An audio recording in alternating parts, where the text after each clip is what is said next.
седи малко ти, Душо. Чакайте малко. Запригото. 5 минути да почина.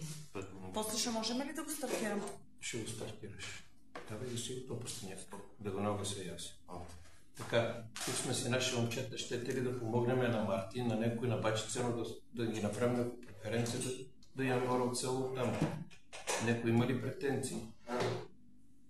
Зависи от комисията, като кажете. Не бе, ние сме си наши хора да помогнем на Мартин. Примерно има празна, да са по плани 102, нали си две? Аз нямам никакви претенции. Ти си 100 и колко да знам там, 42 съседи, коя са? 108. За Вълков да се направят за всичките да имаме. Не, за всичките. Казвайте, твърде сме гасили това постоянно да ви помогна на всичките. Ако щете, ако не щете, работа се свърши, това ми си лега. Ми е на дедовия.